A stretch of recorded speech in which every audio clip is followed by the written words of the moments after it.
ይመስላል ዘላለም ከሚካያስ ደምሴ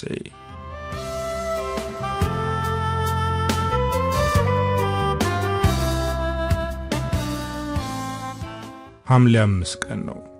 ክረምት ወደ መግባቱ ሰማይ ያለቀሰ በመብረቅ እየታረሰ ነው።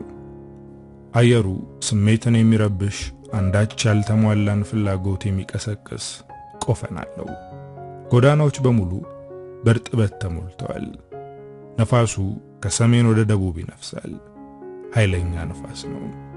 በጎዳና ያሉ ዞማ ጸጉሮችን እንደ መከራ ያጎሳቁላቸዋል። ሰዎች አለባበሳቸውን ቀይረዋል። ሸራ ጫማ ወደ ቡት፣ ሸሚዝ ወደ ካፖርት ተቀይረዋል። አብዛኛው ሰው አንገቱ ላይ ስካርፍ ጠምጥሟል። ክረምት ለሁሉም የሚጨንቅ ስሜት አለው። ለአዛውንቶች ጭንቀትን፣ ለወጣቶች ናፍቆትን ከዝናብ ጋር አርግዞ ነው የሚመጣው። አብዛኛው አዛውንት እባክህ ጌታዬ በክረምት እንዳትገለኝ፣ ይህንን ክረምት ብቻ እንደምንም አሳልፈኝ እያለ ይለምናል። ወጣቱም ነይ በክረምትን ያዜማል። ስለተለየችው ጉብል፣ ስለዘገየችበት ፍቅሩ ያዜማል።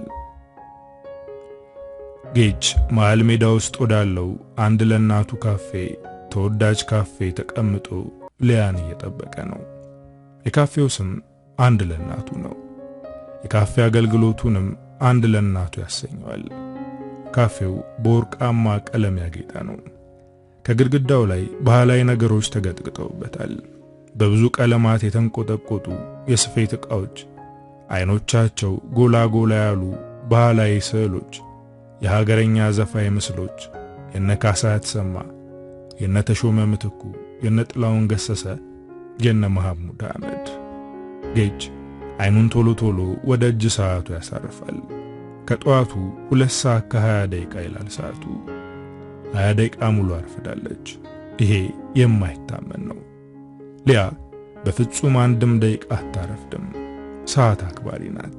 ሁሌም ከማንም ጋር ቢሆን ቀጠሮ ካላት ከተባለው ሰዓት ቀድማ በቦታው የምትገኝ ስልጡን ሴት ናት።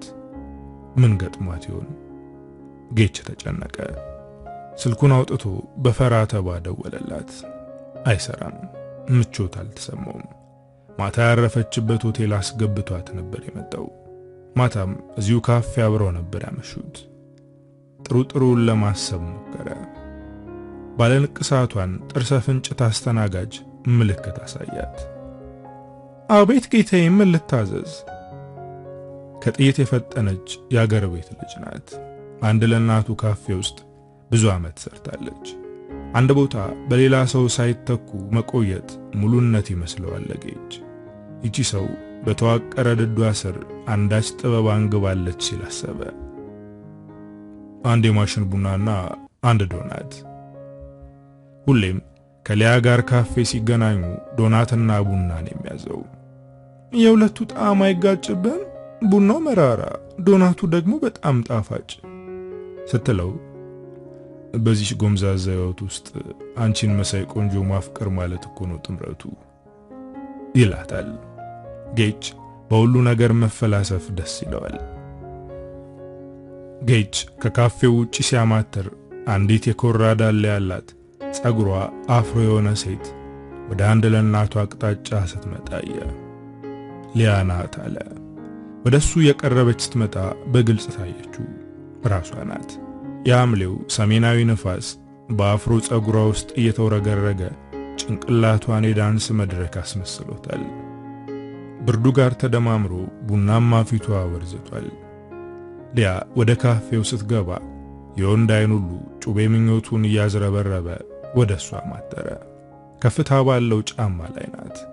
በዛ ቁመቷና በዛ ሞንዳላ ሰውነቷ ጭራሽ ከፍታ ላይ ስትሆን ተፈጥሮን ታዛባለች። ያዳም በሙሉ መሻት ትሆናለች። የተወረገረገች መጣ ጌችን ጉንጩን ስማው ተቀመጠች። ይቅርታ እሺ አለችው በመለማመጥና በጥፋተኝነት ስሜት። አስጨነቅሽኝ እኮ ስልክሽ ሳይሰራ ሲቀር ደግሞ ምን አለ ማታ አብሬያት ባደርኩ ኑሮ ብዬ ተጸጸትኩ። እምልሽ ጥሩ ስሜት እየተሰማኝ አልነበረም። ቀልቤ ጥሩ ነገር እየነገረኝ አልነበረም። ብቻዋን ነው መምጣትሽ ነው አላት በስስት ቡናማ አይኗ ላይ አይኑን እየሰካ። ሰውየው መጥቶ ነበር ማታ አለችው ሊያ ባንዳች ፍርሃትና ጭንቀት። የት? አንቺ ጋር ነው? እንዴት አወቀ እዚህ መሆንሽን? ጌችም ደንግጧል። በጭራሽ ያልጠበቀው ነገር ነው የሆነበት። ይኸውልህ ሰውየው በጣም አደገኛ ሰው ነው። ስላንተም ስለ ሁሉም ነገር ያውቃል። ሁላ ግቢ ሳለን ስለነበረ ላይፍ ሁላ መረጃው አለው። ያንተን ለምርቃት 2 ቀን ሲቀር እምቢ አልፈልግም ብለህ መመለስህንም ያውቃል። ይመስለኛል ስልኬን በሱ ቁጥጥር ስር ሳይሆን አይቀርም። ለዛ ነው አሁን ወደ አንተ ስመጣ ስልኬን ያጠፋሁት። ጌች አንዳች ድንጋጤና ፍርሃት ተሰማው።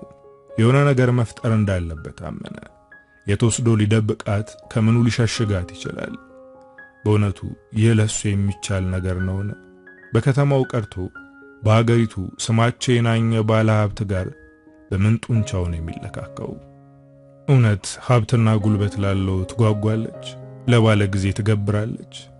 በምን መንገድና ጥበብ ነው ከዚህ ጉልበታም ሰውዬ ጋር ተፋልሜ ፍቅሬን ላተርፋት የምችለው? ጌች ያስባል፣ ያሰላስላል። የግድ ነው አለችው ፈራ ተባ እያለች። ምኑ ነው ግዱ አላት። አውቆታል ነገሩን ድጋሚ ከሷ መስማቱን ፈልጎ እንጂ ነገር ሲሰሙት ይጸናል የሚል እምነት አለው። የሆነ ነገር እስከሚፈጠር ድረስ ያው እሱ ባለው ሐሳብ ተስማምቼ ከሱ ቤት መግባት አለብኝ። ካልሆነ ላንተም ለኔም በተለይ ደግሞ ለቤተሰቦቼ ከባድ አደጋ አለው። ማታ ያሳየኝ ጥቁር ፈገግታ ደስ አላለኝም። የማስጠንቀቂያ አይነት ነው። በሱ እጅ ውስጥ እንዳለች አንዲት ባለላባ ነፍስ ሲፈልግ አፍኖ እንደሚገላት ሲፈልግ ፈቶ እንደሚለቃት አይነት መሆኔን ያሳየኝ። የመጥፋት ሐሳቡንም ትቼዋለሁ። ለማንም ጦስ መሆን አልፈልግም። ለጊዜው ህይወት ያሸከመችኝን አበሳ ከመሸከም ውጭ አማራጭ የለኝም።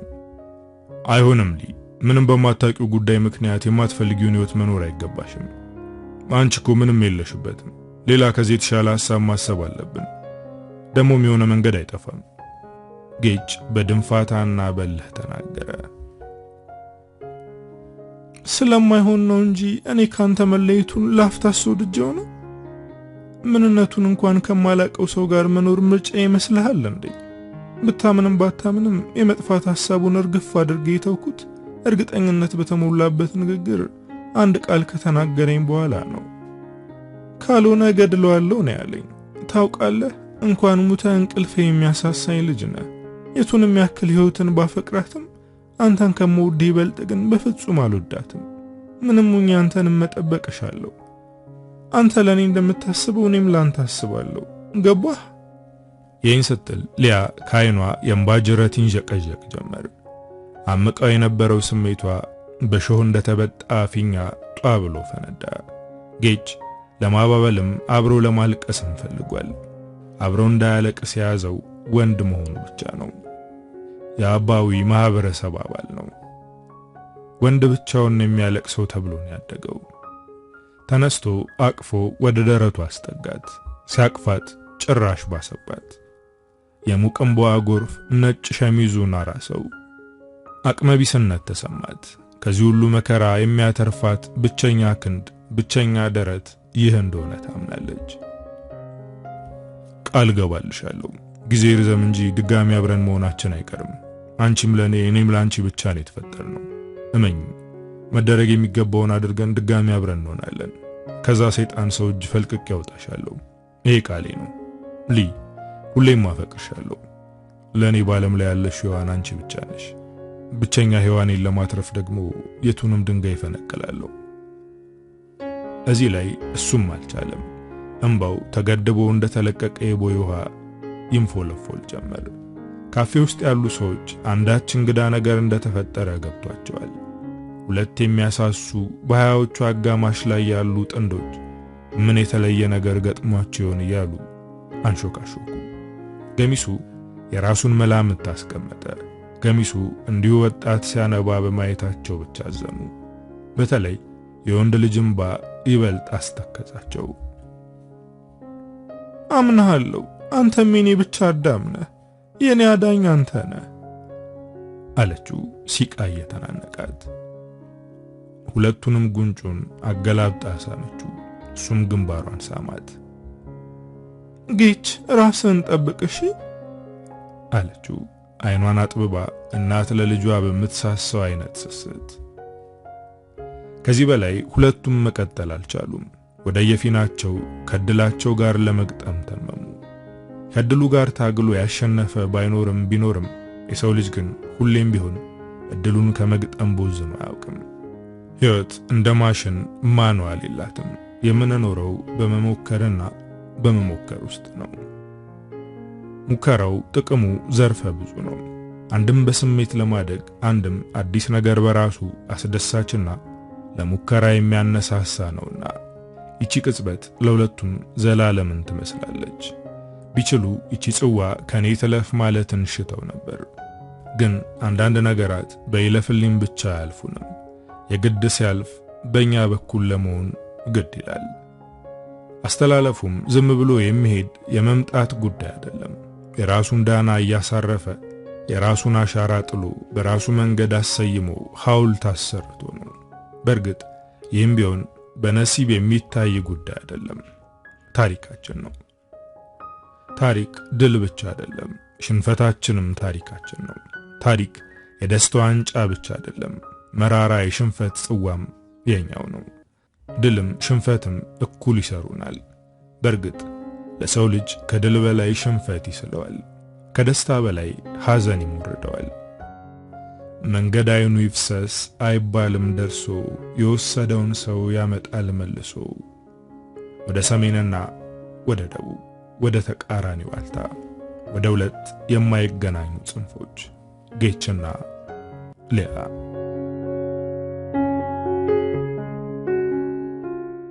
ሕይወት ቢራቢሮ።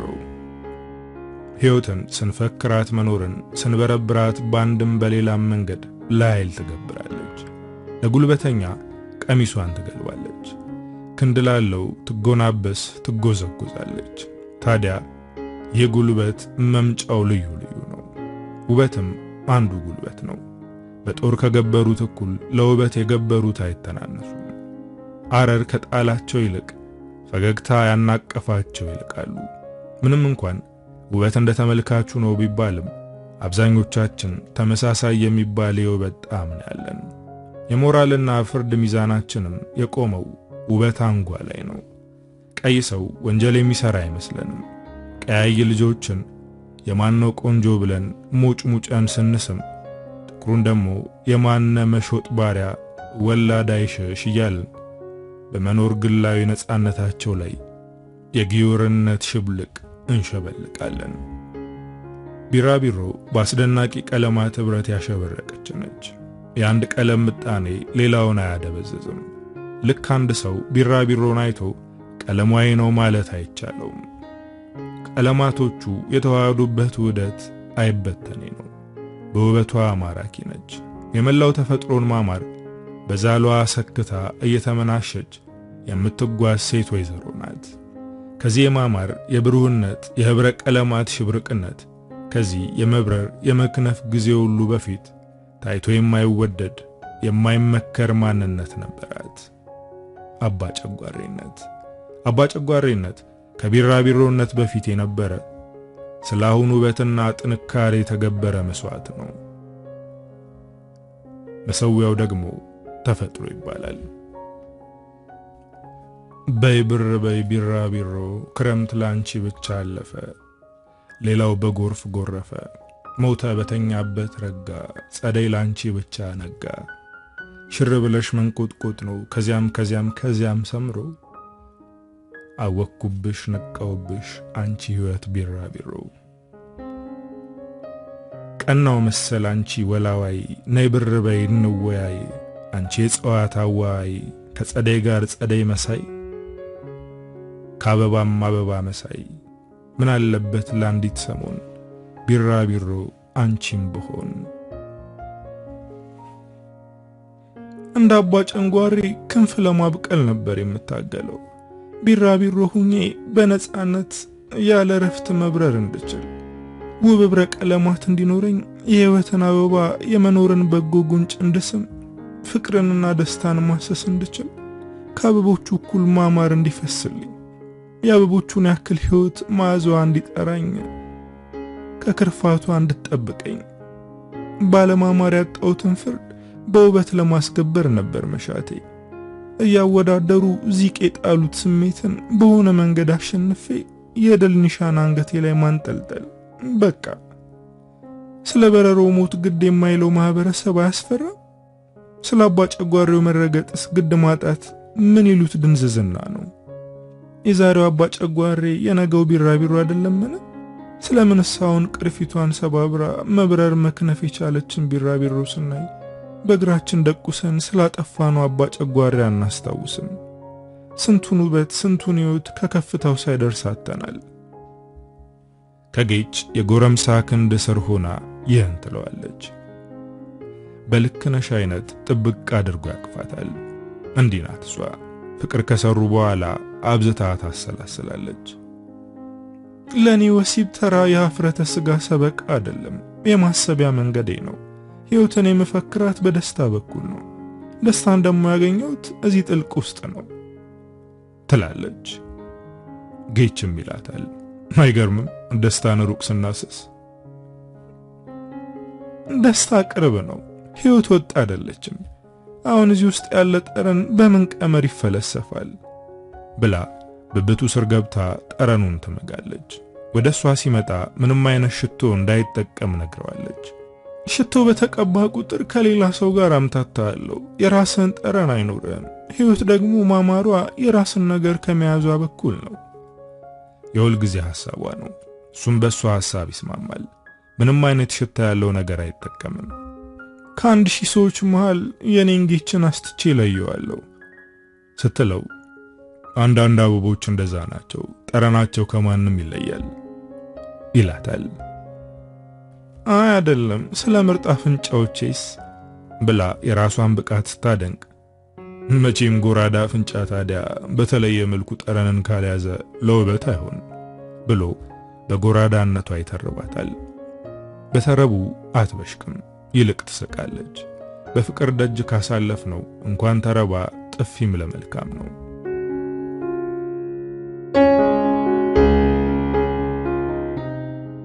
በስምምነት የምናጸድቃቸው አንዳንድ ማህበራዊ ድንቁርናዎች አሉን። በማህበር ተስማምተው ያጸደቁት መልከጥፉነት ለሊያ ሸለሟት። ሊያ ስትወለድ በጣም ጥቁር፣ በጣም ከርዳዳ ጸጉር ነበራት። የምስር ፍሬ የምታክል ትንሽዬ አፍንጫ ላመል ያህል አፍስሶባታል እንጂ ፊቷ ሜዳ ነው። ውበት ያልበቀለበት እየተባለ የሚፎተት መስክ። ስትወለድ ቤተሰቦቿ አልኮሩም። እስኪዋት ብለው ለማሳየት አልደፈሩም። እነሱም የተረባው አንድ አካል ነበሩ። እረተው ወልዳችሁ አልጨረሳችሁም እስከሚባሉ ድረስ በሌሎች መልክ እየሳቁ ነበር። ሊያ ለቤተሰቦቿ ሶስተኛ ልጅ ናት። ከሷ በላይ አንድ ወንድና አንድ ሴት ልጆች አሉ። በውበታቸው እግር እስኪነቃ በሄዱ ወደር የማይገኝላቸው ቆንጆች ናቸው። የእናቶ ጅንጉርጉር ተተረተ። ማር በበላውበት ባጣፈጠው አፌ ተፎተተ። እናቷን ከዝንጀሮን ያረገዘቻት እያሉ መቆሚያ መቀመጫ ሳጧቸው። ሰፈር ውስጥ ባሪት ጉዳሉ ከትላልቅ ሰዎች ሳይቀር የተወረወሩ የስሜት ማንከሽከሻ ቃላቶች ናቸው። እንደ ልጅ አቅፎ የሚሰማት አልነበረም። ያያት ሰው ሁሉ አንዲት የተረብ ጦር ሳይጥል አያልፍም። ልቧን ጠባሳ እስኪያለብሰው ድረስ ስድብ ጠጥታለች። ቤተሰቦቿ ሳይቀር እንደ ልጅ አይንከባከቧትም። ፈጣሪ እንደ ቁጣ ያወረደባቸው ጥቁር ቅጣት ነው የሚያስቧት። ሊያ ትምህርት ቤት መግባት ካለባት እድሜ 1 ዓመት ዘግይታ ገባች። ማንም ግድ ስለሌለው ፊደል አቆጣጠር፣ ቀለም አጣጣል ያሳያት የለም። ለመጀመሪያ ጊዜ ክፍል ውስጥ ስትገባ ሁሉም ጥንድ አይኖች ወደ እሷ ተተኮሱ። አለማማሯን ሊቀስሙ እንደ እንግዳ ፍጡር አዩአት። እንደ ኩዮቿ ኬጅ አልተማረችም። ቀጥታ ነው 1ኛ ክፍል ያስገቧት። መምህርት ገነት ስራቸውን በደስታ የሚሰሩ መምህር በመሆናቸው ሁሌም የሚኮሩ ናቸው። ዛሬ አዲስ እንግዳ መጥቶባቸዋል። እሷም ሊያ ናት። መምህርት ገነት ፍጹም እናታዊ በሆነ ፍቅር ሊያ ወደ ተቀመጠችበት ወንበር በመሄድ ማን ነው ስምሽ የኔ ቆንጆ ልጅ አለቻት። ሊያ ደነገጠች፣ ተርበተበተች። ለሊያ ቃላት በሁለት ይከፈላሉ። እነሱም እሷ ላይ ጥቅም ላይ የሚውሉና የማይውሉ። ይሄ ቆንጆ የሚለውን ቃል ማንም ሰው ለሷ ተጠቅሞት አያውቅም። ዛሬ ከአንዲት ነጭ ጋውን ከደረበች ረጅም ደርባባ ሴት ሲወጣ እንግዳ ነገር ተሰማት፣ ደስ አላት። እስካሁን ድረስ እዚህ ቦታ ባለመምጣቷ ቤተሰቦቿን ረገመች። በእነዚህ ሁለት ቃላቶች በኩል የኔ ቆንጆ በሚሉ ውበትንና የኔነትን አጣምረው በያዙ ቃላቶች በኩል ሊያ ብላ መለሰች፣ ከሐሳብ እንደመበርገግ ብላ። ሊያ ማን ብለው ጠየቋት መምህርት ገነት። ሊያ ተመስገን መለሰች። ያቶ ተመስገን ልጅ ነሻ? እህትና ወንድምሽን አስተምሬያቸዋለሁ። ከነሱ በተሻለ ጎበዝ መሆን አለብሽ እሺ ብላ የትምህርትን መንገድ ገለጠችላት። በሊያ ጭንቅላት ውስጥ የተመላለሰው ነገር ከነሱ በተሻለ ጎበዝ መሆን አለብሽ የሚለው ነው። እነሱን በአንድም ነገር መብለጥ እንደሚቻል አታውቅም ነበር። ከመምህርት ገነት የሰማችውን ንግግር ማመን አልቻለችም። ከነሱ በተሻለ ጎበዝ መሆን አለብሽ፣ ይሄ ማለት እህቴና ወንድሜ ሰነፍ ተማሪ ናቸው ማለት ነው። እንዲያውም መምህርት ገነት ጨዋ ስለሆኑ እንጂ እህቴና ወንድሜ በጣም ሰነፍ ሳይሆኑ አይቀሩም ስትል አሰበች። ሊያ ትምህርት ቤት መምጣትን ወደደችው። ከቦታ ሁሉ መዳኛዋ እንደ ሰው የምትኖርበት፣ የኔ ቆንጆ የምትባልበት፣ እንደ ሰማይ ሩቅ ከሚመስሏት እህትና ወንድሟ ጫማ የተለካካችበት ቦታ ነው። ይህ የሷ መቅደስ ነው። በሷ ፍጥነት እንዲሁም በመምህርት ገነት አይታክቴ አበረታችነት በአጭር ቀናት ውስጥ ፊደል መጻፍ፣ ቁጥር መቁጠር ገራላት። በዛው ዓመት ከሷ በፊት መዋለ ሕፃናት በሚባል ቤት ውስጥ 3 ዓመት ተምረው ከመጡ ልጆች ጋር ተወዳድራ ሁለተኛ ወጣች። ከ43 ተማሪ ውስጥ ሁለተኛ። ሊያ ማመን አልቻለችም። በምንም ነገር መብለጥ እንደምትችል አታምንም።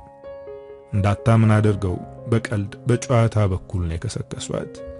ሁለተኛ የወጣችበትን ሽልማትና የምስክር ወረቀት ይዛ ለቤተሰቦቿ አሳየቻቸው። እናቷ ጎበዝ ብላ ሳመቻት። አባቷ አኮራሽኝ አላት። ይህ ትምህርት የሚሉት ድንቅ ተአምር ምንድነው ስትል ተገረመች። እናትና አባቷ ለመጀመሪያ ጊዜ በሷ ደስ አላቸው። በቀጣዩ ዓመት ከክፍል ብቻ ሳይሆን ከጠቅላላው በድምር አንደኛ በመሆን የጥምር ሽልማት ባለቤት ሆነች። ተረባው የማይነጥፍበት የሰፈር ሰው የመልኳ መካሻ ሰጥቷታል፣ ይቺ ታዲያ ካልጎበዘች ማን ያገባታል እያለ ወሬውን ይቀዳል። ሊያ አንደኛ በመውጣቷ ቀጥላለች። በዚህም እስከ ተወሰነ ጊዜ ድረስ ደስተኛ ነበረች። 8ኛ ክፍል ደርሰው ከጓደኞቿ ጋር ስለ ወንድ ማውራት፣ ስለ ውበት ማሰብ ሲጀምሩ ያ ለብዙ ዓመታት በጉብዝናዋ ተውጦ የከረመው የውበት ጉዳይ ተመልሶ መጣ። ማነስ ተሰማት። ራሷን ከነሱ ጋር አስተያየችው። ቀይ ናቸው፣ ጥቁር ናት፣ ሰልካካ ናቸው፣ ጎራዳ ናት። ጸጉራቸው ከወገባቸው አልፎ ማጎንቆል ከጀመረ የዳላቸው ክምር ይደርሳል። የሷ ኪኒኒ ጸጉር ከጆሮዋ ነው። ብቸኛ የምትበልጣቸው ብልጫ ከተባለ በቁመት ብቻ ነው። እሱንም ሰጋጋ በሚል ማሳነሻ ልጣፍ እንድጠላው አድርገዋታል። ደስታ ቢራቢሮ፣ ደስታ ቢራቢሮ፣ እኔ ጀብደኛ አዳኝ፣ ስትከንፊ ስከተል የዕድሜ መንገድ ከዳኝ።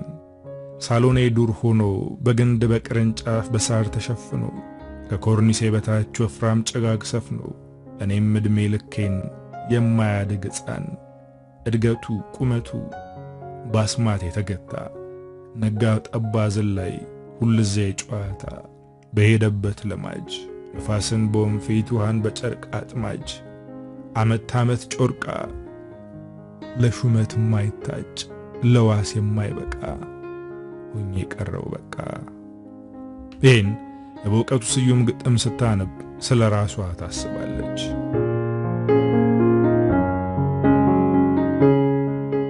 መዳኛዬ በኋላ ይመጣል። ሊያ ራሷን ከሌላው በማወዳደር የተጠመደች ናት። ነገሩን እሷ አይደለችም የጀመረችው፣ ያደገችበት ማህበረሰብ ነው። የሆነችውን ለመሆኗ የሆኑትን ለመሆናቸው ምንም አስተዋጽኦ የሌላቸው ሁሉ አወዳድረው አፈይዙባት። ራስን መቀበል የሚባልን ትልቅ ሳይንስ ማንም አላስተማራትም። የሆኑትን ሆኖ መማር እንደሚቻል አልደረሰችበትም። በትምህርት ያገኘችው የበላይነት ለአፍላ ወጣቶች አይስብም። ኩዮቿን ካድናቆት በዘለለ ወደሷ አልሳበም። ቀለለባት። ትምህርት እስከዚህ ምነው ስትል ተከዘች። እንደዛውም ሆና አንደኛ ነው የምትወጣው። ትምህርት ለሷ እንደ መራመድ ያለ ቀላል እንቅስቃሴ ነው። የዘጠነኛ ክፍል ትምህርቷን እንዳጠናቀቀች ክረምት ረፍት ስለሆነች አያቶቿን ትጠይቃለች በሚል ምክንያት ወደ ገጠር ላኳት። 3 ወር ቆይታ መስከረም ስትመለስ ሰው ጉድ አለ፣ ተገረመ። ባድናቆት እጁን ባፉ አስጫነ። ያቺ አይነ ግቡ ያልሆነች ሊያ ውበት አዝላ ማማራ ጎንቁላ መጣች። ውበት ከፊቷ ብትሸሻትም ከኋላዋ ተከተለቻት። በማራኪ ጂኦሜትሪ የተዋቀረ ከ360 ዲግሪ አንድም ዝንፍ ያላለ አንዳች ቁልል ውበት። በጎራዳ አፍንጫዋ ችላ እንዳልተባለች በክብ መቀመጫዋ ላይ ገባች። ለውጡ ቀላል አልነበረም። ከሞት ወደ ሕይወት አይነት ነው። የመንደርተኛው ሹላፉላ አነጠነጠች ያለ አንሾካሾከባት። አሟት። ተነሳች። መረሳት፣ አለመፈለግ፣ አለመመረጥ፣ መናቅ የጣሉባትን መቃብር አራግፋ ተነሳች። በፊቷ ወድቃ በኋላዋ ተነሳች። የመታወስን ጣዕም ቀመሰች። መኖሯን ዘንግተውት የነበሩ ሁሉ ስትራመድ መውረግረጓን እንደ ሙዚቃ ወደዱት። እንቅስቃሴዋ ባቲ፣ አምባሰል፣ አንቺሆዬ ትዝታን አስናቃቸው። ሊያንን ያታሉ። ጎረምሶች ባለፈች ባገደመችበት ገደሙ። ኮረዶች የሊያን ሩብ ያክል ለመቀመጫዬ ትንሽ ኩይሳ ጣል ብታደርግልኝ ብለው አምላካቸውን ለመኑት። የመንገድ ዳር መጻጓን ሊያ ስታልፍ ይህንን የዋላ ዳንስ በነጻነት እንድናይ የመረጥከን እኛ ማነን አሉ። መዳኛዬ መድህኔ በኋላ በኩል መጣልኝ አለች። እንደ ሰው የመቆጠር ስሜት ተሰማት። ከሰው እኩል ሆነች። ኪንኪ የነበረ ጸጉሯን ተቆርጣ አፍሮ አድርገው ሌላ ውበት ጨመረላት። ይህ ውበት፣ ይህ ማማር የት ተደብቆ ነው ተባለ። ድሮንም የነበረ ግን ችላ ተብሎ የነበረ ፈገግታዋ ተሸልቅቆ ወጣ። በመጨረሻም ሊያ በሁሉም ዘራ አዳም ዘንድ ተፈላጊዋ ሴት ሆነች። የናቋት ለመኗት፣ ያጣጣሏት ቀኑባት። ተራምደዋት ያለፉት አዝለንሽ ካልዞርን አሏት። ሊያ ግን በውበቷ እንደተነሳች በውበቷ አልወደቀችም። የጎመጁባትን ችላ አለቻቸው። የሚፈልጓትን ፊት ነሳቻቸው። ዝም ብላ የራሷን ሕይወት ብቻ ነው የምትኖረው። ታነባለች፣ መጽሐፍ ታነባለች፣ ጋዜጣም ታነባለች፣ መጽሔት ታነባለች፣ ግጥም፣ ልቦለድ ምንም አልቀራትም። ቀጥቅጣ ነበበች። ራሷ ላይ ሰራች። ሳይኮሎጂ፣ ፍልስፍና አንጨመጨመች። መብቃት አለብኝ አለች። በመልኬ ጥለውኝ በመልኬ ላነሱኝ ሰዎች አሁንም ከዚህ ከፍ ያለ ነገር ማሳየት አለብኝ አለች። ደስታ ቢራቢሮ በጣቶቼ መሃል ቀለምሽ ተነነ። ተከትዬሽ ስከንፍ ላባዬ በነነ። ክንፌ ተመለጠ። ጥላሽን ሳሳድድ ዘመን ያመለጠ። ወንድ የተባለን አምታች ፍጡር በአይነ ቁራኛ ነው የምታየው። በፊት ዞር ብለው አይተዋት ስለማያውቁ አሁን በመምጣታቸው ደስ ብትሰኝም መምጣታቸውን እንጂ ቀረቤታቸውን አትፈልገውም። ጓደኞቿ ደስታችን ከወንድ ላብ ውስጥ ተፈልቅቆ የሚወጣ አይነጥፌ ነው ቢሏትም ቀልቧ ያመነው ወንድ አልነበረም። ዩኒቨርሲቲ ከገባች በኋላ ግን ለአንድ ሰው ተሸነፈች። ተሸንፋም አልቆየች። በሰዓታት ውስጥ እግሯ ውስጥ አስገብታ ዘቢባ ቀመሰችው። ከሌሎች ሰዎች ተለይቶባታል። እንዳየችው ተመኘችው። አይኑን ስታይ ከሱ ጋር ተዳራች። በአንድ እይታ ብቻ ና የኔ ድማ ማለችው። እሱም ደፋር ነው፣ ቀጥተኛ ነው። መጠየቅ ያለበትን ለመጠየቅ ሰው አያወሳስብም፣ ቃላት አይደረድርም። አዳም ሔዋንን ባወቃት መንገድ ላውቅሽ እንደሚገባ አይንሽ ውስጥ ያየሁት ምኞትና ልመና ነግሮኛል አላት። ተስማሙ። ደስታን ቀመሱ። ደጋገሙ፣ ሰለሱ። አሳቢነት ቅለቱ ማረካት። ይሄ ነው የኔ ወንድ አለች። ከመቅኔው ስትቀምስ በምርጫዋ ኮራች።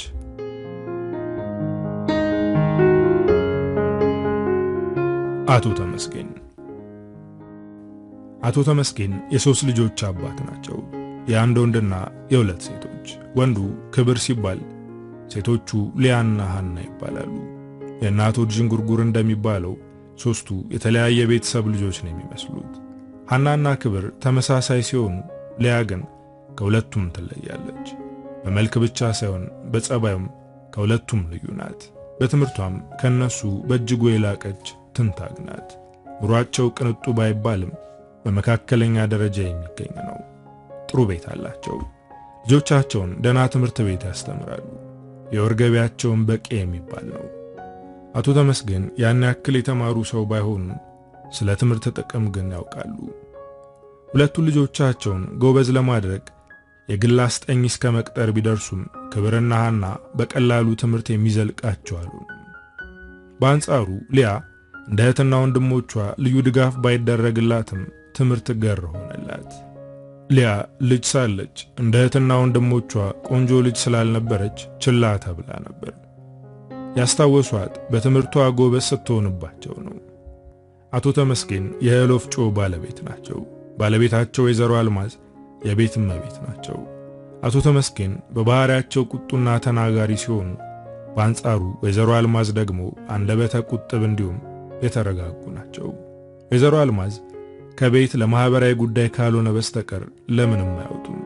የቤቱን ሁሉንም ነገር የሚያሟሉት አቶ ተመስገን ናቸው። አቶ ተመስገን በዚህም ምክንያት የወይዘሮ አልማዝን የቤት ውስጥ ሥራ እንዳበርክቶ አያዩትም። ብቻቸውን የቤቱ ምሰሶ እንደሆነ ያስባሉ።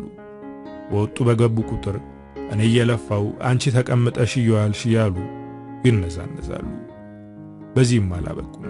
ወይዘሮ አልማዝ ላይ ሌላ ሴት ወሸሙባቸው። ምንም እንኳን ይሄን ወሬ ወይዘሮ አልማዝ ቢሰሙም ልጆቻቸውን ለማሳደግ ሲሉ እንዳልሰሙ ሆኑ። ይሁን እንጂ የአቶ ተመስገን ጠባይ ከቀን ወደ ቀን እየከፋ መጣ። ሰበብ ፈልገው ወይዘሮ አልማዝን ለመናገር አያመነቱም። የሁሉ መከራ የተደራረበባቸው ወይዘሮ አልማዝ በሽማግሌ ለመለያየት ይወስናሉ። ሽማግሌዎች ለማስታረቅ ቢሞክሩም ሁለቱም አምርረው ነበርና የሚሆን አልሆነም።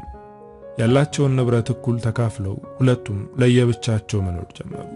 አቶ ተመስገንም ከውሽማቸው አንዷን ሚስት አድርገው አስገቡ። የሁለቱም መኖሪያ ቤት ቅርብ ለቅርብ ስለነበር ልጆቹ ከዚያም ከዚህም እያሉ ይኖራሉ። በእንቅርት ላይ ጆሮ ደግፍ እንዲሉ ከዕለታት በአንዱ ቀን ትምህርቷን በነርሲንግ ጨርሳ ሥራ ለመጀመር እያኮበኮበች የነበረችው የአቶ ተመስገን ልጅ ቆንጆዋ ሐና ቤት ውስጥ እንዲሁ ስትንቀሳቀስ ድንገት ወደቀች። ጎረቤቱ ሁሉ ተረባርበው ቅርብ ወዳለ ሐኪም ቤት ወሰዷት። በተደረገላት ምርመራ የደም ካንሰር እንዳለባት አረዷቸው።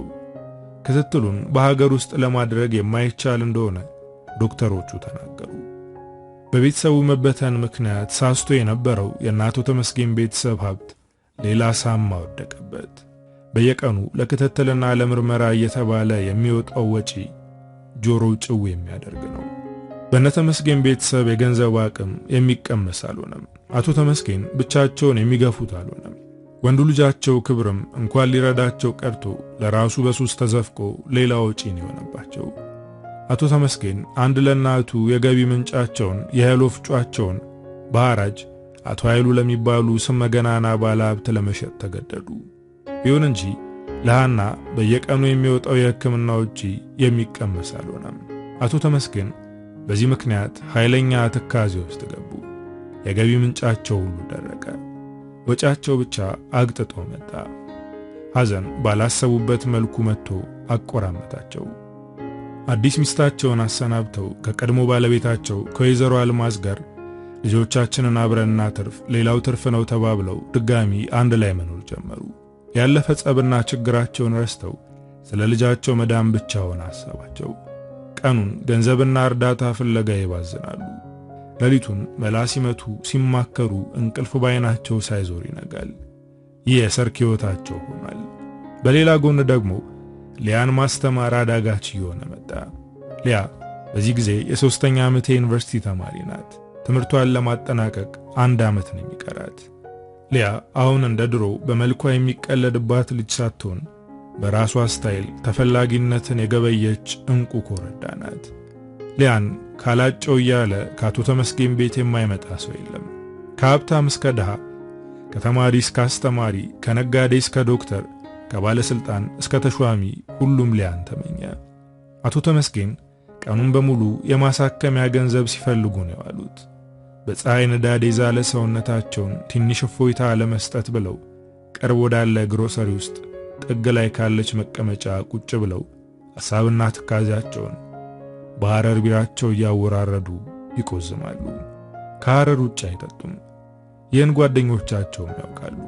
አሁንም አስተናጋጁ ፍቃዳቸውን ሳይጠይቅ ከፈተላቸው። ስለሆነባቸው ዱብዳ አሁንም ያሰላስላሉ። በምን በደል ይህ ቅጣት እንደወደቀባቸው አያውቁም።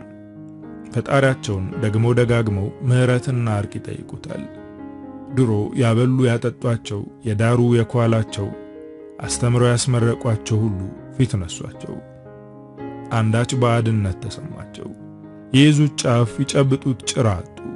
የባጤ ቆጡን ሐሳብ እያሰቡ እንዳለ ታዋቂው ባለሀብት አቶ ኃይሉ ካሳ ወደ አቶ ተመስገን ወንበር በመሄድ ከብቻ ቁዘማ አናጠቧቸው።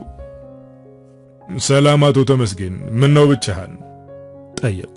አቶ ኃይሉ ወዛም ለስላሳ እጃቸውን ለሰላምታ እየላኩ። ሰላም አቶ ኃይሉ፣ እንደምን አለ? ያው ከራስ ውጪ ለራስ ማን አለው ብለህ ነው ብለው አቶ ተመስገን እንደመቆዘም አሉ። ኧረ አብሽር፣ ሁሉም በጊዜው መስመሩን ይይዛል። ደሞ ማንም የቆመ ይመስለው እንዳይወድቅ ይጠንቀቅ ይላል እኮ መጽሐፍ። ያንተም ጊዜ ይመጣል፣ አይዞን ብለው እንደማበረታቻ የመጽሐፍ ቃል መዘዙላቸው። አቶ ኃይሉ ራሳቸውን እንደ ምሁር ለማስቆጠር ሁሌም ከሰው የሚሰሟትን ጥቅስ ይመዛሉ። እሱማ ልክ ነህ፣ ያው ለጊዜው አይመስልም እንጂ ነገሩስ እንዳልከው ነው አሉ አቶ ተመስገን መዳፎቻቸውን እያፋተጉ። እንዴት ሆነልህ? የልጅቷን የሕክምና ወጪ ከምን አደረስክ? እየተሟላልህ ነው? በሽታውም ሳይብስባት ወደ ውጪ ሄዳ ሕክምናውን መጀመር አለባት እኮ። ዝም አላችሁሳ? ተንቀሳቀሱ እንጂ። አቶ ኃይሉ ይህንን ካሉ በኋላ የአቶ ተመስገንን ውስጣዊ ሕሳቤ ለማወቅ አተኩረው ተመለከቷቸው። እንዳሰብኩት አልሆነም እና በድራለን ያሉኝ ሰዎችም ወደ ኋላ ማፈግፈግ ጀመሩ። እኔ ያለኝ ገንዘብ ደግሞ እንኳን ማሳከም ቀርቶ የበረራ ወጪውንም አይሸፍንም። ካንተ የወሰድኩት ገንዘብም ተመናምኖ አለቀ። እኔም በዛ ብልም በዚህ ብልም ምንም መፍጠር አልቻልኩም። አቅም አጣው። ሁሉም ነገር ከአቅሜ በላይ ሆነ። በሕይወት ያለው ልጄን ስትሞት ማየት አልፈልግም። የአባትነት ግዴታዬ ነው። ወልጄ ለመከራ ሰጠዋት ብለው እንባቸው አይናቸው አፋፍ ላይ መጥቶ ድቅና አለ።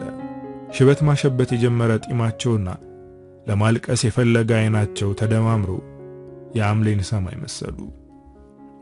አይዞህ ማልቀስ የተገባ አይደለም። የአገር ሰው ለመቼ ነው መላ ይዘየዳል። ያንተ ልጅ እኮ የሁላችንም ልጅ ናት። እናድናታለን። አንተ ብቻ ተረጋግተ መደረግ የሚገባውን ነገር ለማድረግ ተዘጋጅ እንጂ መፍትሄ አይጠፋም እያሉ ማጽናኛ ቃል ሰጧቸው። አቶ ኃይሉ የውጥናቸው ማስፈጸሚያ ቀን ዛሬ እንደሆነ አምነዋል። ለዛም ሲባል ነገሮችን በአንክሮ መከታተል እንዳለባቸው ያምናሉ። እሳቸው ያሰቡት ካልተሳካ እንቅልፍ የማይተኙ ሰው ናቸው። በተለይ በሰው ደካማ ጎን ገብተው መሻታቸውን ማሳካት የተካሙበት ነው።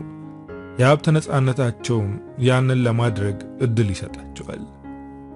አራኔስ እንደው ልጄ ትትረፍልኝ እንጂ ከዚህ በኋላ የትኛው ህይወት ሊያጓጓኝ ነው? ያቺን ትመስል ልጅ እንዲህ ተጎሳቁላ መጻጉ መስላ ማየት ህመሙ ከባድ ነው ጋሻ ይሉ። ምነው እሷ አድናልኝ ቀሪ ዕድሜን በሙሉ ድንጋይ ወደ ተራራ ሽቅብ እየገፋው ባጀው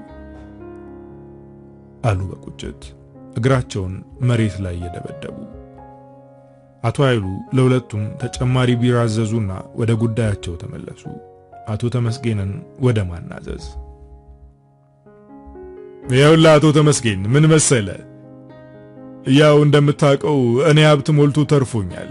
እንኳን አንድ ሰው 10 ሰው ወጪ ልኬ ማሳከም አቅም አለኝ አሉና የአቶ ተመስገንን የፊት ለውጥ ለማየት ላፍታ ዝም አሉና አተኩረው ተመለከቷቸው።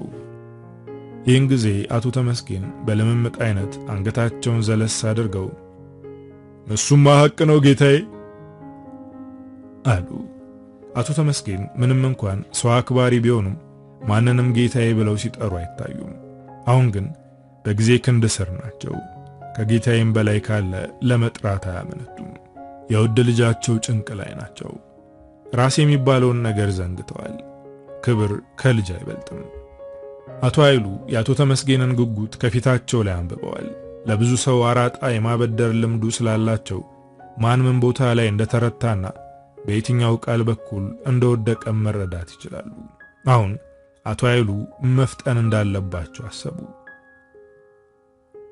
እንግዲህ አንተ ለልጅ የቱንም ለማድረግ የቆረጥክ አባት መሆንህን አይቻለሁ። ስለዚህ አንተን እንደሌላ ሰው ስትቸገር እያየው ዝም ማለት አልተቻለኝም። የልጅህን ማሳከሚያ ገንዘብ ከኔ መውሰድ ትችላለህ። ያው ዘመኑ ሰጥቶ መቀበል ነውና እኔም ይህንን ሳደርግልህ በምላሹ ካንተ የምጠብቀው ይኖራል። አቶ ተመስገን የሰሙትን ማመን አልቻሉም። ፈጣሪ በአካል ተገልጦ የታደጋቸው መሰላቸው። ኧረ ምን ገዶኝ፣ እኔ ጋር ያለን ምንም ነገር ይውሰዱ፣ ብቻ ልጄን ያትርፉልኝ እያሉ መንተባተብ ጀመሩ። በግማሽ ደስታ በግማሽ ድንጋጤ። አቶ ኃይሉ አሁን ጨዋታው ወደ እሳቸው ፍላጎት የገባላቸው መሰላቸው። አይ ነገሩ እንደምታስበው ቀላል አይደለም። ምን መሰለ፣ እኔ እንደምታውቀኝ የመጀመሪያ ሚስቴን ከፈታው በኋላ ድጋሚ አላገባውም። ያላገባውት ሴት ጠፍቶ ሳይሆን ሁነኛ የደህና ቤተሰብ ልጅ ስላጣው ነው። ያልሆነ ቤተሰብ ውስጥ ድጋሚ ከመግባት መረጋጋት ይሻላል ብዬ ነበር። እናም ያንተ ተማሪዋ ልጅ ከቀልቤ ገብታለች። በውበትም መልካም ናት። በትምህርቷም ድፍን ከተማ ያወቃት ልጅ ናት። ያው የጠባዩን ነገር መቼም አንተ አሳድጋት ምን ልበልህ ጥሩ ናት እና እሷን ብትድርልኝ እኔም የልጅህን የሕክምና ወጪ በግማሽ የሚመልስ በግማሽ ደግሞ ለሰርጉ በጥሎሽ መልክ አቅርቤ የልጅህን ሕይወት ከሞት መታደግ እንችላለን። ይህ ነው የኔ ሐሳብ ብለው ተነፈሱ አቶ ኃይሉ። አቶ ተመስገን ያልጠበቁት ድንገቴ ጉዳይን የሆነባቸው። በጭራሽ እንደዚህ አይነት አማራጭ ይቀርብልኛል ብለው አልጠበቁም። ግን እዚህ ላይ ምርጫው በሳቸው ብቻ እንደማይወሰን ቢያውቁም እድሉን ማበላሸት አልፈለጉምና አቶ ኃይሉ ሐሳባቸውን ሳይቀይሩ ለመቅደም በሚመስል ፍጥነት በእኔ በኩል ተስማምቻለሁ፣ ደግሞ ከባለቤቴ ጋር ልማከርና አሳውቃለሁ አሉ። ትንሽ እፍረት እየተሰማቸው ይመስላል። አቶ ኃይሉም በማስከተል ይሄ ቀልድ አይደለም፣ የህይወት ጉዳይ ነው፣ ልጅቱ ቶሎ ሕክምና ማግኘት አለባት ብለው አዛኝ ቅቤ አንጓችነታቸውን ቀጠሉበት። እሺ ጌታዬ እሺ እያሉ ተጎናበሱ አቶ ተመስገን። ሁለቱም ተሰነባብተው ወደ የቤታቸው አመሩ። አቶ ተመስገን ወደ ቤታቸው ሲገቡ አንድም የመፍትሄ ሐሳብ በመገኘቱ ደስ ተሰኝተዋል፣ ወዲህም ደግሞ ጥርጣሬ ገብቷቸዋል። ምክንያቱም ሊያ ባትስማማልኝስ የሚለው ሐሳብም አለ። እንዴት እንደሚነግሯትና እንደሚያሳምኗት በማሰላሰል ላይ ሳሉ ወይዘሮ አልማዝ በሁኔታቸው ግራ ተጋብተው ምን ሆነሃል? የተፈጠረ ነገር አለ እንዴ? ብለው ጠየቋቸው። አቶ ተመስገን በኃይል ተነፈሱና ከአቶ ኃይሉ ጋር ያወጉትን ነገሯቸው። ወይዘሮ አልማዝም በደስታ ሰክረው እልል እያሉ ተንበርክከው ለአምላካቸው ምስጋናና ውዳሴ ያቀረቡ። ኧረ የቸገረኝ ነገር ምኑ መሰለሽ? ሊያን እንዴት አድርገን የምንነግራት የምናሳምናትስ? አሉ አቶ ተመስገን። ወይዘሮ አልማዝ ግን ኤዲያ ደሞ ለዚህ ታስባለህ? እኔ ነግራታለሁ ብለው ነገሩን ቀለል አደረጉት። ጠዋት ለሊያ አብረው ሊነግሯት ተስማሙና ወደ መኝታቸው ሄዱ። ሊያ ከዩኒቨርሲቲ ትምህርቷ እረፍት ላይ ናት። እሷም የእህቷ ሕመም ጭንቀት ሆኖባታል። በቀጣዩ ቀን ጠዋት ሊያን ጠርተው ይህን ሐሳብ ነገሯት። ሊያ ማመን አልቻለችም፣ ደነገጠች። ለሌላ ሰው ሲሳይ መሆኗን ማሳዘናት። በፍጹም አላደርገውም ብላ ጸናች። ቤተሰቦቿ በውሳኔዋ ደነገጡ፣ ወደ ልመናውም ገቡ። ወይዘሮ አልማዝ አንድ ቃል አወጡ። እባክሽ ልጄ የእህትሽ ገዳይ አትሁኚ፣ ሌላ የምናድንበት አማራጭ የለንም እባክሽ ብለው እግሯ ስር ተደፍተው ለመኗት። ከልመናው ይልቅ አንድ ቃል ጆሮዋ ላይ አስተጋባ። የእህትሽ ገዳይ አትሁኚ ምንም እንኳን የነገሩ መነሻ ባልሆንም የመፍትሄ አካል መሆን ስችል አሻፈሬን ብዬ እህቴ ብትሞት ጸጸቱንም የሰውንም ማፍ አልችለውም ስትል አሰበች። እሺ ተስማምቻለሁ፣ ግን ቅድሚያ የጀመርኩትን ትምህርት መጨረስ አለብኝ። ይህ ካልሆነ አልስማማም አለቻቸው። አቶ ተመስገን በእፎይታ ተነፈሱና ይህንንም አቶ ኃይሉን እንደሚያሳምኗቸው ነገሯትና ነገሩን በዚህ ዘጉት። ለሊያ ግን ነገሩ በዚህ አላበቃም። ስለ ውዷና ስለ እሷ ጣፈንታ ባሰበች ጊዜ ስቅስቅ ብላ ለቀሰች። ሰቆቃወ ሊያ። አቶ ኃይሉ የሃናን ሙሉ የሕክምና ወጪ ሸፍነው ሆላንድ አገር ሄዳ ታክማ በሰላም ተመለሰች። ቤተሰቡ ኃይለኛ ደስታ ውስጥ ገባ። የመጣ የሄደው ለአቶ ኃይሉ ለጋስነት ውዳሴውን አሰማ። የደሃ አባት ተባሉ። ሊያም የዩኒቨርሲቲ ትምህርቷን በማዕረግ ተመረቀች። ቀጣዩ እርምጃ በስምምነታቸው መሰረት ግማሹን ብር በወለድ መክፈልና የሊያና የአቶ ኃይሉን ሰርግ መሰረግ ነበር። ቀለል ባለ የቀለበት ፕሮግራም አቶ ኃይሉና ሊያ ባልና ሚስት ተባሉ። አገሬው ጉድ አለ። ይቺን አንድ ፍሬ ልጅ በገንዘቧ ማሎ አገባት ተባለ። ስለሷ ገንዘብ ወዳድነት ተወራ። ሀብቱን አይታ ነው ያገባችው እየተባለ ወሬው ተዳረሰ። ይሃሉ ባልታ ለሊያ በጣም ህመም አለው። በምን መልኩ ወደዚያ ዙሪት ውስጥ እንደገባች እሷ ብቻ ናት የምታውቀው። እንደ ነፍሷ ከምትሳሳለት ውዷ ተለይታ ምን ያክል መስዋዕትነት የሚያስከፍል ለቤተሰቧ በተለይም ለእህቷ የከፈለችው ዋጋ እንጂ በምንም አይነት መልኩ የሷ ምርጫ አልነበረም። ባልመረጠችው ምርጫ መጠርጠር ደግሞ ለሊያ በቁስሏ ላይ እንጨት እንደመስደድ ሆነ። በሕይወቷ ብዙ መገፋትና መገለል ቢደርስባትም ከአቶ ኃይሉ ጋር መኖር እንዳለባት የሰማችበት ቅጽበት ግን ከሁሉም የከፋው ነው። የዛን ቀን እህል ውሃ ባፏ እንቅልፍ ባይኗ አልዞረም። ለሀብት ደንታ ቢስ ናት። ቀለል ያለ ሕይወት ነበር ምርጫዋ። ከሁሉም ይበልጥ ግን እሴት ያለው አኗኗር እንጂ ስለ ማቴሪያል እምብዛም ናት። አቶ ኃይሉ የመጀመሪያዎቹን ወራት እንደ ንግሥት አነገሷት፣ እንደ ልዕልት ተንከባከቧት። የቤት ደንገጡሮች ቀጥረው የምትፈልገውን ሁሉ አደረጉላት። ያማራትን ለኔ ያሳውቁ በብርሃን ፍጥነት ይሟላል አሉ። ምንም እንኳን ሊያ የልቧ ባይደርስም እሷ የምትለውን ለማሟላት አመንትተው አያውቁም። አቶ ኃይሉ ቀይ ብስል ሰውዬ ናቸው። ጥቃቅን ሰርሳሪ አይኖቻቸው አተኩረው ሲያዩ ነፍስን የሚመረምሩ ይመስላሉ።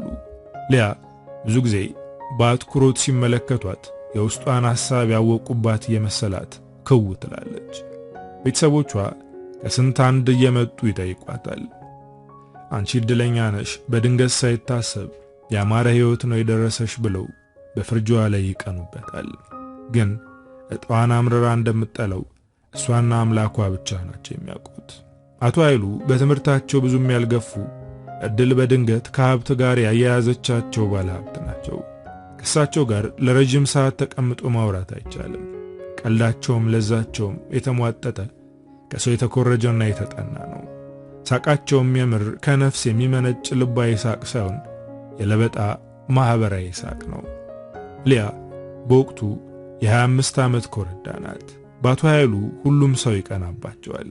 እሳቸውም እንደ አረግ በተሳበ ሽንጧ ቤት ውስጥ ስትሞናደልበት እንደገና የተወለድኩ ያክል ይሰማኛል ይላሉ ስለ ሊያ ሲያወሩ። ከቤት ለደቂቃም ብቻዋን መውጣት ለሷ አልተፈቀደም። ወይ ከአገልጋዮቿ አንዷ ጋር ካልሆነ ደግሞ ከባለቤቷ ጋር ብቻ ነው። ምክንያቱም እሷ ለጋ ወጣት ናት። ሁሉም ሰው በአእምሮት የሚፈልጋት ጽጌ። ይህ ቁጥጥር ደግሞ ለነጻነት አፍቃሪዋ ሊያ የዕለት ተዕለት ሰቆቃ ሆነባት። ነፍሷ እንደ ልጅ ናት። አብዝታ ነጻ መሆንን ትሻለች። በግርግር ውስጥ መያዝን አትፈቅድም። በእሷ ደረጃ ያለ ስለ ስሜቷ ግድ የሚለው ሰው ትሻለች። በዚህ ጊዜ ጌች ትዝ ይላታል። ያ የእሷ ጠይም ሎጋ ደስታ ከሕይወቷ ከራቀ ቆየ። መደሰት ሲያምራት ከጌች ጋር የኖረችውን ኑሮ ነው የምትገርበው። ሰው ከተጣመረ የተፈጥሮ ግዴታው ነውና ሊያ ከማትወደው ትዳሯ አንድ ልጅ ወለደች። ስሙንም ጌታ መሳይ ኃይሉ አሉት።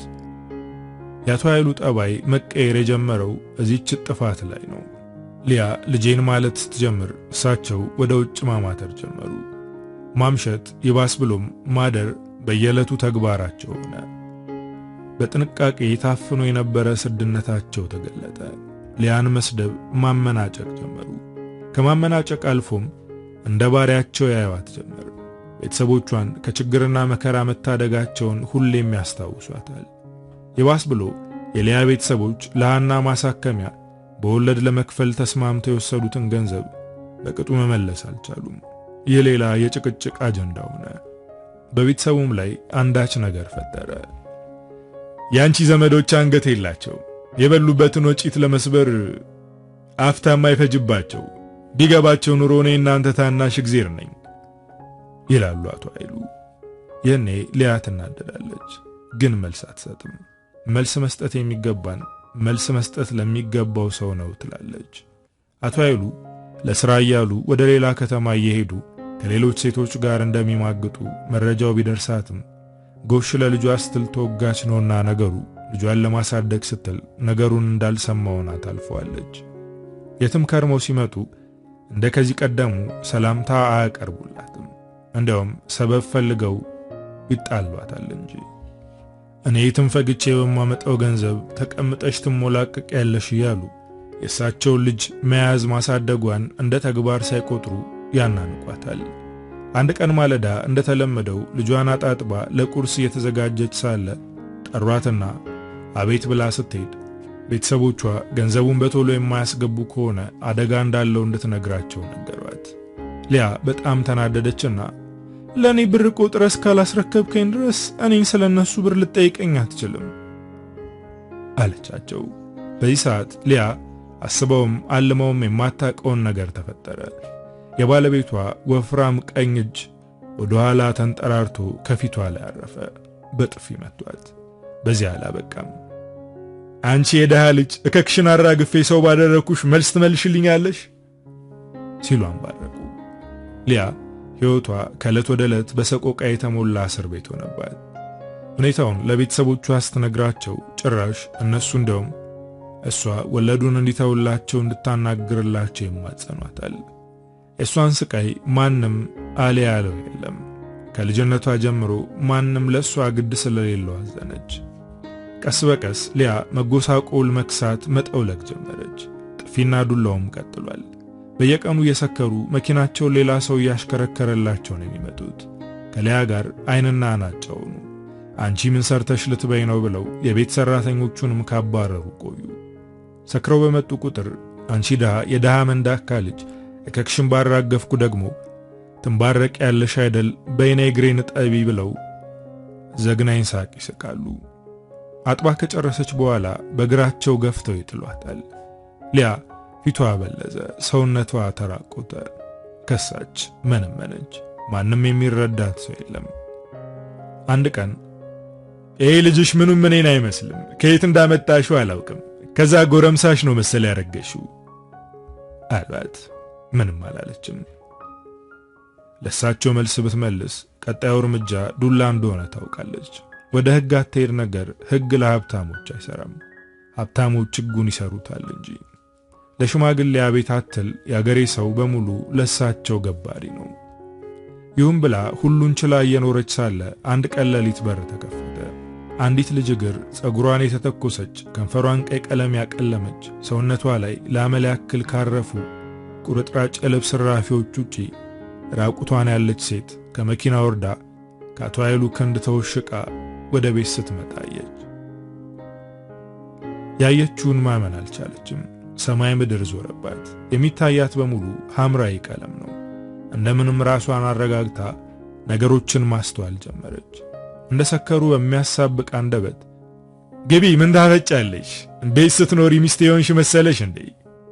አቶ ኃይሉ ይህንን ሲሉ አብራቸው የመጣችው ልጅ በማሽካካት አገዘቻቸው። ተያይዘው ወደ መኝታ ቤት ገቡ።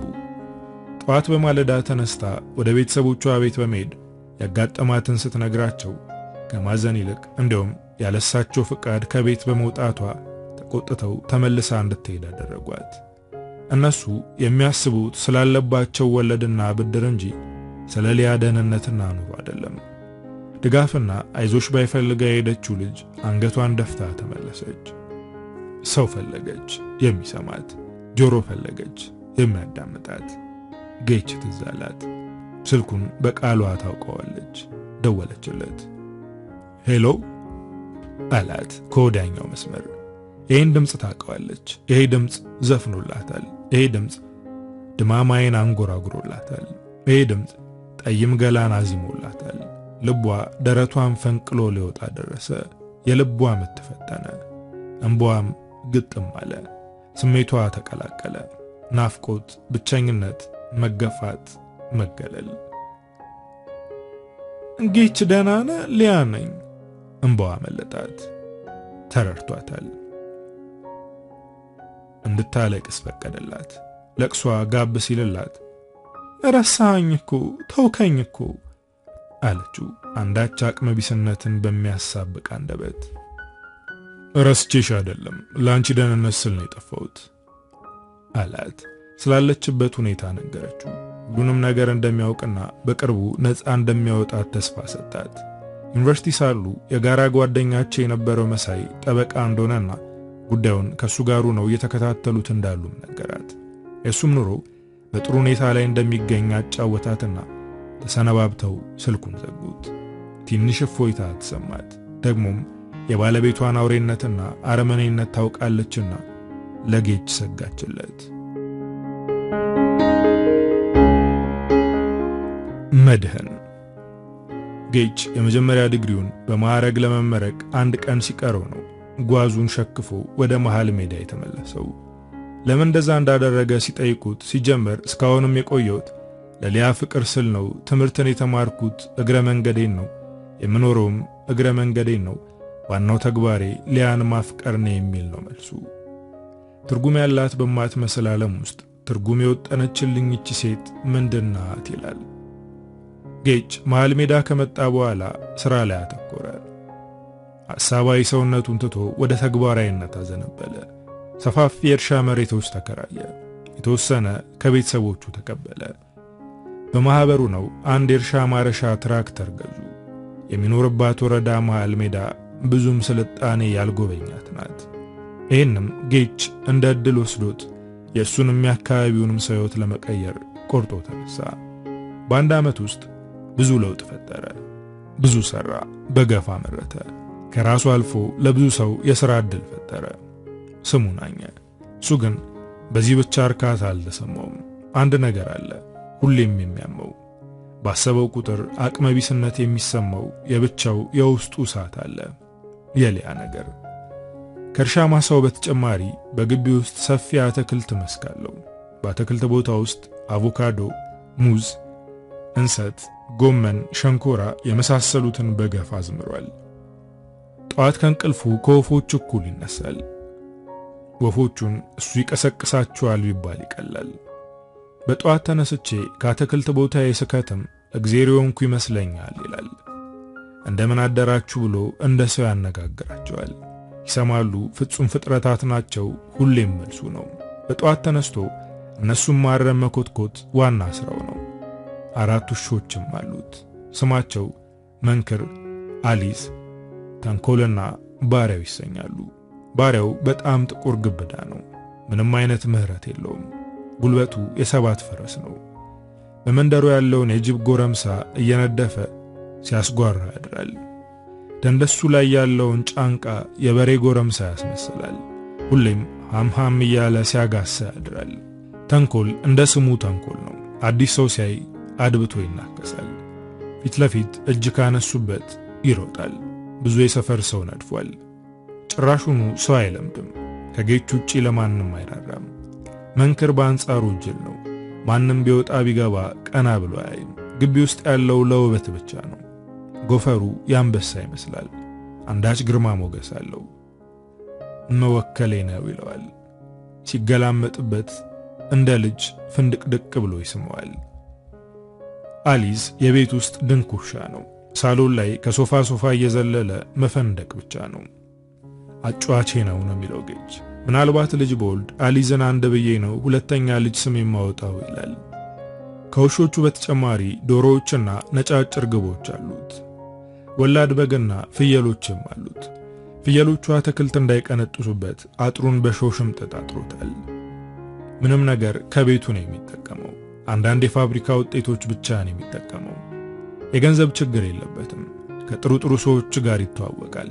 እነሱም የልጅ በሳል በመሆኑ በእጅጉ ያከብሩታል። ዘመናዊና አዋቂም በመሆኑ ምክሩን ሽተው የሚመጡት እልፍ ናቸው። እሱም ትሁት ነውና ለመጣው ሁሉ ሐሳቡን ይለግሳል። ባገኘው አጋጣሚ ሁሉ አቶ ኃይሉ ካሳ ስለሚባሉት ባለሀብት መረጃ ያሰባስባል። መረጃ በሰበሰበ ቁጥር ለሊያ ባያሌው አዘነላት። ሊታደጋትም እንደሚገባ ቆርጦ ተነሳ። ለዚህ ጉዞ ደግሞ የጋራ ጓደኛቸው የነበረው መሳይ በአገሩ የታወቀ እሳት የላሰ ነገረ ፈጅ መሆኑ ጠቀመው። እያንዳንዷ መረጃ በሕግ አንጻር እንዴት እንደምትተነተን እያስረዳ ወደ አንድ እልባት መድረስ እንዳለበት አጠናከረው። እነጌች በደረሱበት መረጃ መሰረት አቶ ኃይሉ ሊያ ጋር በሕጋዊ መልኩ ጋብቻ ከፈጸሙ በኋላ ከሌሎች ሴቶች የተለያየ ከተማ ከሚኖሩ ሴቶች ጋር ጋብቻ በመመስረት ቅምጥ ማስቀመጣቸውን ደርሰውበታል። ይህንንም ባሉባልታ ሳይሆን ከፈረሱ አፍ ነው የሰሙት። ሌላው ተጨማሪ ነገር ደግሞ የአቶ ኃይሉ አራጣ አበዳሪነት ነው። ጌችና መሳይ ባደረጉት የማጣራት ሂደት ከ23 በላይ ሰዎችን ችግር እንደ ደካማ ጎን በመውሰድ በወለድ እያበደሩ የብዙ ሰው ቤት የበተኑ የድሆችንም እንባ ያፋጠኑ ለመሆናቸው ሁነኛ ምስክሮች አዘጋጅተዋል። የሰበሰቡትን ማስረጃ ለፖሊስ ነግረው በሰውየው ላይ ክስ እንዲመሰረት አመለከቱ። ፖሊስም የደረሰው መረጃ በቂ መሆኑን አምኖ ወደ አቶ ኃይሉ ቤት አመራ። ማክሰኞ ጠዋት 2 ሰዓት ላይ አቶ ኃይሉ ካሳ በፖሊስ ቁጥጥር ስር ዋሉ። የዛኑ ቀን ጌች ወደ ሊያ ዘንድ ሲሄድ ያየውን ማመን አልቻለም። ያቺ እሱ የሚያውቃት አፍሮዋ ሞንዳለዋ ጠይሟና ሳቂቷ ሊያ የለችም። እሱ ያገኛት ሊያ መጻጉ መሳይ ቀዳዳ ለባሽ የ2 ዓመት ሕፃን ልጅ የታቀፈች ጎስቋላ ነፍስ ነው። ሲያት አለቀሰ። ስታየው ስንጥቅ ብላ ልትሞት እስኪመስል ድረስ በእንባ ጎርፍ ራሰች። ተንደርድራ ተጠመጠመችበትና ለቅሷን ቀጠለች። ደረቱን የእንባዋ ወላፈን እስከሚፈጀው ድረስ ተንሰቀሰቀች። ደርሻለሁ አላት። እንደምትመጣ አውቅ ነበር። መቼ የሚለውን ብቻ ነበር ማላቀው። በእነዚህ ሁሉ ዓመታት አንድ ነገር ነው የገባኝ። የትኛውም አይነት ምቾት ሆነ የትኛውም አይነት መጎዳት ፍቅርን እንደማይበልጠው ነው ብላ በስስት አይኑን አየችው። ጌችም አይኗን እያየ ያላንቺ ያለፈ ጊዜን እንዳልተኖረን የምቆጥረውና ያለፉትን 3 ዓመታት ከህይወታችን ላይ ለመፋቅ እንገደዳለን አላትና ያቀፈችውን ልጅ ተቀብሎ ወደ ላይ የወረወረ በሳቅ አፍነከነከው። በቃ ቃካልሽ ያዢና አብረን እንሂድ ሲላት ወዴት አለችው። ወደ ቤታችን። እኔ እዛ ምን ሰራለሁ ብለህ ነው? እንደምታየው ልጅም አለ። ስለዚህ ወደ ቤተሰቦቼ ቤት ብሄድ ሳይሻል አይቀርም አለችው ውስጧን ባርባር እያለው። ሊያዬ አላት እጇን ጥብቅ አድርጎ ይዞ። ምን አስበሽ እንደሆነ ገብቶኛል። እኔ ቤት ማንም የለም። ላንቺና ለልጃችን የሚሆን ቦታ ተዘጋጅቷል። ልብ አድርጊ ደግሞ ያንቺ የሆነው ነገር ሁሉ የኔም ነው። ከአሁን በኋላ ልጅሽ የኔም ልጅ ነው። እኔም ኃላፊነት አለብኝ፣ አታስቢ። እኔም ዛሬ ደስታ ቀኔ ነው። ብዙ ዓመታትን በስቃይ ነው ያሳለፍኩት። አንቺ የሌለሽበት መኖር ኦና ነው። አስጠግቶ አቅፎ አበረታታት። ፊቷ በአንዳች ብርሃን ተሞላ። ተስፋዋ በወዷ ቃል ለመለመ። አሁን የምትደገፈው ትከሻ አላት። ወደ መሃል ሜዳ እነጌች ቤት ሲደርሱ የሰፈር ሰው ተሰብስቦ አካባቢው ሁሉ ተውቦ ጠበቃቸው። ልክ ከመኪና እንደወረዱ ጌች የታገቢኛለሽ ወይ ጥያቄ ያቀረበላት።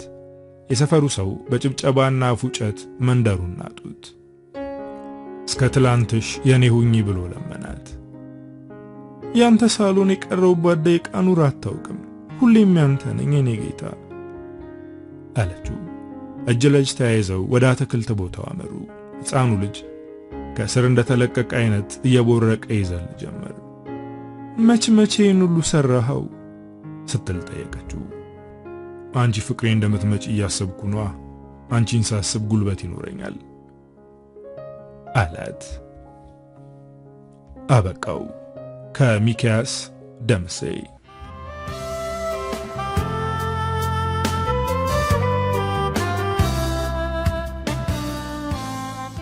እንግዲህ ዶቼ ለዛሬ ይዤላችሁ የመጣሁት ታሪክ የሰማችሁትን ይመስላል። ታሪኩን እንደወደዳችሁ ተስፋ አደርጋለሁ።